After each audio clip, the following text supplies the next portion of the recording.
사랑과 은혜가 풍성하신 하나님, 오늘 이 새벽에 하늘 보좌에 앉으신 그 주님을 바라보며 그 주님 앞에 소망을 두며 주님 앞에 나오게 하시니 감사함을 드립니다. 늘 부족하고 연약한 죄된 모습으로 주님 앞에 나아갑니다. 주님, 우리를 긍휼히 여기시고 십자가의 보혈로 정결케 하여 주시옵소서. 오늘도 답답한 가슴 안고 주님 앞에 나온 심령들이 있습니다. 삶의 문이 닫혀 있고 앞이 보이지 않아 무거운 마음으로 무릎 꿇은 이들이 있습니다. 우리의 기도는 약하고 현실은 너무나도 거칠고 소망은 때로는 너무나 흐려져 어느 곳 하나에 우리의 마음을 둘 곳 없고 바라볼 곳 없는 심령, 주님을만 바라보며 담대히 주님을 부르며 나아갑니다. 주님, 한없는 은혜를 허락하여 주시옵시고 우리의 모든 삶의 소망 되시는 분은 주님밖에 없는 그 믿음을 붙들게 하여 주옵소서. 우리의 삶에 늘 답이 주어지지 않아도 그 주님의 손길을 놓치지 않게 하여 주시옵시고 우리의 삶의 문이 닫혀 있고 열리지 않아도 그 주님을 믿음으로 바라보며 끝까지 찬송하며 주님 앞에 나아가게 하여 주옵소서. 아버지 하나님, 오늘도 주님 보좌 앞에 나온 심령들 눈물을 닦아주시고 마음을 새롭게 하시고 한없는 소망의 은혜를 주실 줄 믿습니다. 오늘도 간절한 마음을 담아 드리는 예물의 손길 위에 또한 간절한 기도의 제목을 담아 드리는 이 기도의 제목 위에 주님께서 외면하지 마시고 들으시고 응답의 은혜를 허락하여 주시옵시고 삶 속에 반드시 하나님 살아계셔서 역사하시는 그 능력의 하나님을 경험케 하여 주옵소서. 오늘도 성령 하나님 우리에게 큰 은혜를 허락해 주실 것을 믿고 감사드리며 살아계신 예수 그리스도의 이름으로 기도드립니다. 아멘. 하나님께서 우리에게 주시는 말씀입니다. 요한계시록 5장 1절에서 14절 말씀입니다. 요한계시록 5장 1절에서 14절 말씀 함께 보겠습니다. 한 절씩 교독하겠습니다. 제가 먼저 읽겠습니다. 내가 보매 보좌에 앉으신 이의 오른손에 두루마리가 있으니 안팎으로 썩고 7인으로 봉하였더라.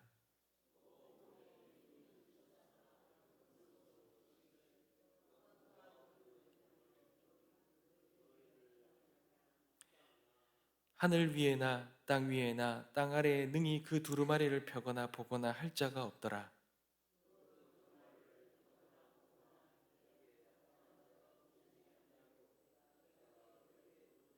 장로 중에 한 사람이 내게 말하되 울지 말라. 유대 지파의 사자 다윗의 뿌리가 이겼으니 그 두루마리와 그 7인을 떼시리라 하더라.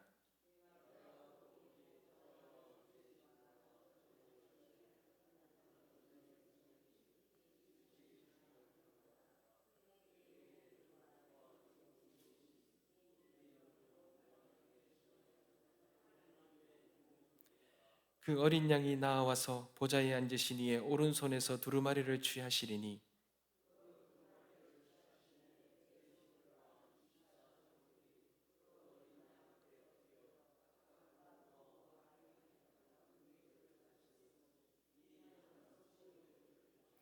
그들이 새 노래를 불러 이르되 두루마리를 가지시고 그 임봉을 떼기에 합당하시도다. 일찍이 죽임을 당하사 각 족속과 방언과 백성과 나라 가운데서 사람들을 피로 사서 하나님께 드리시고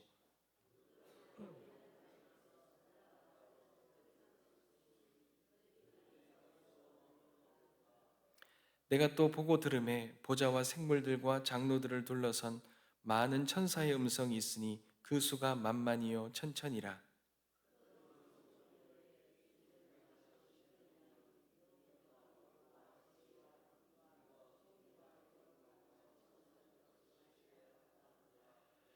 내가 또 들으니 하늘 위에와 땅 위에와 땅 아래와 바다 위에와 또 그 가운데 모든 피조물이 이르되 보좌에 앉으신 이와 어린 양에게 찬송과 존귀와 영광과 권능을 세세토록 돌릴지어다 하니 내 생물이 이르되 아멘 하고 장로들은 엎드려 경배하더라.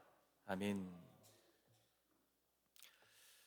사랑하는 성도 여러분, 지난 시간에 우리가 계시록 2장과 3장에서는 이 지상에 있는 교회들에 대한 칭찬과 책망이 있었습니다. 그리고 앞에 장 4장에 보시면 그 땅에 있는 교회를 향한 그 시선이 이제 하늘로 옮겨집니다. 하늘로 전환이 되지요. 요한은 그 하늘 문이 열리고 하늘 성전의 환상을 봅니다. 그런데 오늘 5장에 보면 그 하늘 성전의 그 보좌의 환상에 인물이 바뀌는 것을 봅니다. 지난 시간에는 4장에 하늘 성전의 그 보좌에 앉으신 이는 하나님이셨습니다. 그 하나님을 높이는 그런 장면을 봤는데요. 이제 5장에는요, 그 보좌의 그 중심 인물이 어린 양 대신 예수 그리스도로 바뀌는 것입니다. 여러분, 오늘 1절을 한번 보실까요? 두루마리 책에 대한 이야기가 나오지요. 내가 보매 보좌에 앉으신 이의 오른손에 두루마리가 있으니 안팎으로 썼고 7인으로 봉하였다, 이렇게 말합니다. 여러분, 여기서 말하는 이 두루마리, 이 책은 하나님의 구원 계획과 심판에 대한 완전한 뜻이 기록된 책을 의미합니다. 여러분, 성경은요 참 체계적으로 쓰여졌어요. 창세기 1장과 2절은 하나님께서 이 땅을 창조하는 이야기잖아요. 그런데 그 창세기 3장부터 이야기가 어떻습니까? 그 창조하신 그 세계에 살아갈 하나님의 백성을 세워가는데, 그 하나님의 백성들을 만들어가는, 이스라엘과 하나님의 백성들을 만들어가는 이야기가 그 구약의 이야기잖아요. 아담으로부터 시작해서 그 아담과 노아와 아브라함과 이삭과 야곱과 모든 하나님의 자녀들의 이야기들, 족보죠. 족보의 이야기를 통해 나라를 세워가는 이야기입니다. 그런데 그 나라가 타락을 하잖아요. 그 타락을 하는 가운데 그 타락된 민족과 이 땅을 다시 회복시키기 위하여 그 하나님의 백성의 족보에서 예수 그리스도를 나게 하시고, 그리고 그 예수 그리스도를 통하여 이 하나님의 구약의 이스라엘이 나라가, 신약에는 교회잖아요. 교회를 통하여서, 교회를 세우시고 교회를 통하여 이 땅을 다시 회복시켜 간다는 이야기가 성경의 이야기입니다. 근데 참 신기한 것이 요한계시록 마지막 21장과 22장의 내용이 뭡니까? 하나님이 이 땅의 모든 악은, 사단은 하나님께서 심판하시고 하나님의 백성들을 다시 세우셔서 그들이 거할 새 하늘과 새 땅을 창조하시면서 다시 세우시면서 성경은 마무리되는 것입니다. 그러니 하나님의 이 모든 구원의 계획, 이 심판의 모든 내용들이 다 기록된 것이 이 두루마리입니다. 다니엘서 8장과 12절에 소개되었죠. 이 세상 나라는 망할 것이다. 마지막 종말적으로 이 땅의 모든 세상의 힘과 권력들은 다 망할 것이고 영원한 하나님의 나라가 도래할 것이다. 이것이 기록되어 있다는 거예요.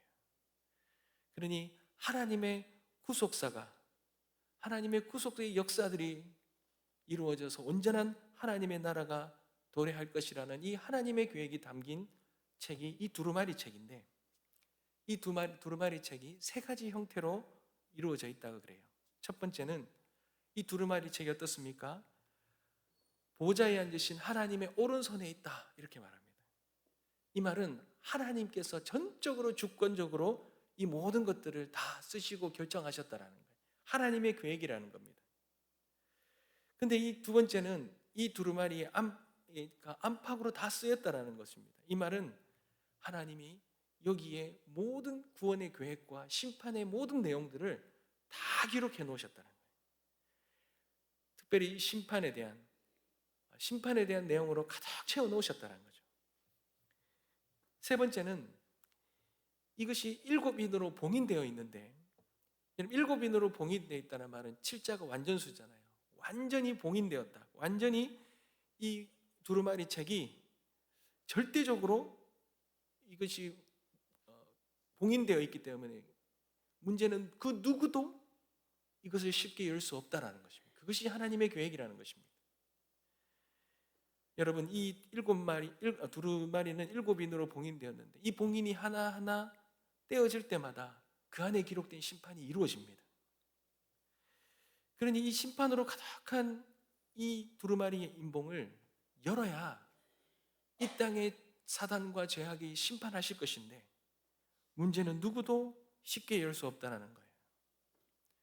종말의 때까지 봉인되어 있는 이 책을 종말이 되면 해제될 것인데 뗄 자가 누구냐라는 거예요. 그런데 이때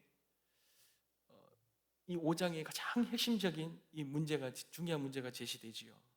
힘 있는 천사가 2절 이하에 이렇게 말합니다. 누가 그 두루마리를 떼며 그 인을 떼기에 합당하냐? 누구도 뗄 사람이 없다는 거죠. 3절에 보십시오. 하늘 위에나 땅 위에나 땅 아래에 능히 이 두루마리를 펴거나 보거나 할 자가 없다라고 말합니다.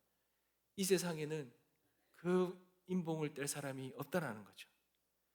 여러분, 이것이 무엇을 의미합니까? 이 인류의 절망을 보여주는 거예요. 아무도 하나님의 뜻을 펼 수도 없고 구속의 역사를 완성할 수도 없는 것, 이 땅에 만연한 이 죄악이 누구도 심판하지 못하고 하나님의 그 놀라운 계획들을 이룰 그 누구도 없다라는 거죠. 그러니 그런 상황을 바라보는 이 요한의 심정이 어땠겠습니까? 여러분, 5절 이하의 마지막 하반절에 한번 보십시오. 합당한 자가 보이지 아니하기로 내가 크게 울었더라. 요한이 크게 울었다는 것입니다. 이 구원이 온전히 이루어져야 되는데 구원이 이루어지지 않고 단절되었다는 그 애통함입니다. 이 세상에 이렇게 핍박과 고난과 아픔이 가득한데 이 땅을 구원할 자가 없는 거예요. 이 땅을 심판할 그것을 인봉을 뗄 사람이 없는 거예요. 이 세상에는 스스로 구원을 이룰 수 있는 존재가 아무도 없다라는 것입니다. 사랑하는 성도 여러분, 요한은 울었습니다. 요한의 시대에 교회가 생존하는 길은 교회를 핍박하는 로마 제국이 심판받는 것밖에 없었습니다. 근데 그 심판의 인을 뗄 수 있는 사람이 없다라는 거죠. 그러니 이것은 하늘의 계획이 땅에 실현되지 못한다는 것을 의미합니다. 이 제국이, 악한 제국이, 이 제국의 그 악한 모습으로 하나님을 대적하는 그 세력이 이 역사를 계속해서 지배할 것이고 하나님의 백성들을 계속해서 그 압력 속에서 괴롭힐 것이고 그 상황 속에 처해 있는 그 하나님의 사람들은 고통 속에서 살아갈 것이 뻔하지 않습니까? 그러니 요한이 절망을 느끼며 애통하는 것입니다. 사랑하는 성도 여러분, 우리의 삶에도 우리를 향한 하나님의 구속의 역사들이, 그 역사가 계획이 담겨 있는 그 두루마리가 닫혀 있다라고 생각해 보십시오. 얼마나 애통하겠습니까? 내 삶에서 겪는 모든 핍박과 고난, 이 모든 것들 하나님이 개입하셔서 이 모든 것들을 이루어 주셔야 되는데 이 모든 것들을 이룰 그 누구도 없다라는 것, 그러면 우리의 삶이 얼마나 애통하겠습니까? 여러분, 그런데 5절에 24장로 중에 하나가 사도 요한에게 와서 말하지요. 울지 말아야 합니다. 울지 말라고 그럽니다.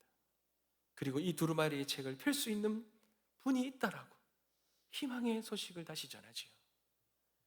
그분이 누구라고 그럽니까? 5절입니다. 유대 지파의 사자 다윗의 뿌리가 이겼다라고 말합니다. 유대 지파의 사자이고 다윗의 뿌리가 되시는 이분이 두루마리 책을 펼 뿐이다는 거죠. 그분이 바로 예수 그리스도이십니다. 이 예수 그리스도, 이분을 오늘 본문에서는 두 가지의 모습으로 설명하고 있지요. 첫 번째 모습이 사자입니다. 예수님은 사자와 같이 왕으로서 하나님의 나라의 모든 적을 무찌르고 하나님의 나라를 세우실 승리자라는 것입니다. 예수님은 죄와 죽음과 사탄을 정복하시고 이기실 것입니다. 그런데 놀라운 반전은요, 사자처럼 강한 분이 어린 양처럼 죽임을 당했다라는 거예요. 여러분, 이것이 의미하는 것이 6절에 보시면 일찍 죽임을 당한 것처럼 보이는 한 어린 양이 보좌와 내 생물과 장로들 사이에 있다 그러죠. 이것이 여러분 그리스도가 승리하시는데, 그리스도의 승리는 사자와 같이 폭력적인 것이 아니라 어린 순한 양같이 희생과 사랑으로 이루어질 것이라는 거예요. 바로 십자가에 달려 죽으심을 통하여 이 놀라운 구원의 역사를 이루실 그 놀라운 승리를 우리 주님께서 그렇게 이루셨다라는 것이요. 사람의 눈으로는 패배처럼 보일 수 있습니다. 그러나 하나님의 눈으로 보면 십자가는 승리입니다. 십자가의 죽으심으로 죄와 사망과 사단의 권세를 이기신 것입니다. 여러분 7절에 보십시오. 바로 이 어린 양이 보좌에 앉으신 분에게 가서 이 두루마리의 책을 넘겨받는다라는 거예요. 이 어린 양이 하나님의 구속의 역사 전체를 이루실 유일한 자격이 있는 분이시라고 말하고 있는 것입니다. 사랑하는 성도 여러분, 어린 양 예수님만이 두루마리의 봉인을 해제할 수 있습니다. 십자가에 죽으시고 부활하심으로 하늘 보좌로 나아가서 하나님의 오른손에 가지신 책을 넘겨받으십니다.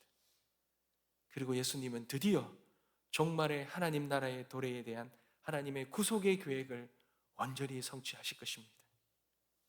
예수님은 이제 하늘 보좌 우편에 계시면서 교회와 세상을 통치하시는 왕으로 계십니다. 살아계십니다. 예수님은 세상에 대한 심판과 교회에 대한 구원을 통해 하나님의 나라를 이루고 계시고 또한 하나님의 나라를 반드시 완성시키실 것입니다. 그리고 이 땅에 하나님 나라를 시작하셨던 것처럼 다시 이 땅에 오셔서 그 하나님의 나라를 새롭게 새하늘과 새 땅으로 창조하시고 회복시키시고 영원한 구원의 계획을 하나님 주님께서 완성시키실 것입니다. 사랑하는 성도 여러분, 교회를 핍박하는 이 세상과 이 세상의 이 싸움, 예수 그리스도가 싸우십니다. 그리고 반드시 심판하시는 것이죠. 사랑하는 성도 여러분, 이 놀라운 어린 양 예수 그리스도를 믿음으로 바라보면서, 그리고 이 8절과 이하의 내용은 내 생물과 24장나들과 이 땅의 모든 피조물들이 그 보좌에 앉으신 어린 양 예수 그리스도를 진심으로 찬양하고 높이며 경배하며 이 5장은 마무리가 되는 거예요. 사랑하는 성도 여러분, 우리가 찬양하고 높이는 이 예수 그리스도, 그 예수 그리스도가 우리를 구원하시고 이 땅을 심판하실 유일한 분이시기에 우리는 새 노래로 그의 그 놀라운 왕되심, 그 놀라운 그 승리하신 그 주님을 찬양하며 높이는 것이 진정한 예배가 되는 것입니다. 사랑하는 성도 여러분, 요한계시록 5장은 하늘에서 울음이 터지는 장면으로 시작되었습니다. 하나님의 뜻이 담긴 책, 우리의 인생의 궁극적인 목적과 방향을 보여줄 그 두루마리를 아무도 펼 수 없었기 때문에 울었던 것입니다. 근데 이 장면은 단순한 환상만이 아니라 오늘의 우리의 삶에도 비슷한 질문이 울려 퍼지고 있지요. 내 인생은 왜 이토록 복잡할까? 하나님의 뜻은 내 삶 속에서 알 수도 없고 하나님의 뜻이 왜 우리의 삶에 이루어지지 않을까? 왜 내 삶에는 이렇게 닫힌 문이 이렇게 많고 왜 믿음과 신앙의 삶을 살아가는데도 왜 이렇게 고통스러울까?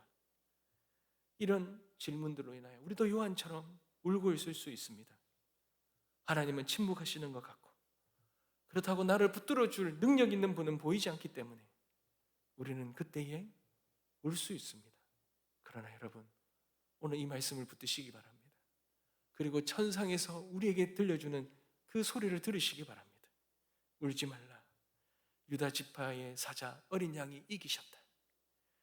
우리의 삶에 이 죽임당하신 어린 양, 십자가에 자신을 내어주신 예수 그리스도께서 그분은 그분의 힘으로 승리하신 분이기에 그분의 희생과 사랑으로 눈물과 순종으로 이기신 분이시기에 우리의 인생의 두루마리를 그분만이 활짝 열으시고 하나님, 우리 인생을 향한 하나님의 놀라운 구원의 계획과 하나님의 놀라운 역사를 반드시 이루실 것이라는 그 믿음을 가지시길 바랍니다. 예수님만이 우리의 인생과 가정과 자녀와 미래를 품고 열 수 있는 분이십니다. 그 주님 앞에 나아가 우리의 모든 삶을 다 내려놓고 우리가 끝까지 믿음으로 그분을 믿고 그분을 높이며 나아갈 때 하나님께서 우리의 인생 속에 놀라운 은혜의 역사를 이루시리라 믿습니다. 그 은혜를 믿음으로 바라보시고 누리시는 우리 모든 성도님들 되시기 주님의 이름으로 축복합니다. 기도하겠습니다.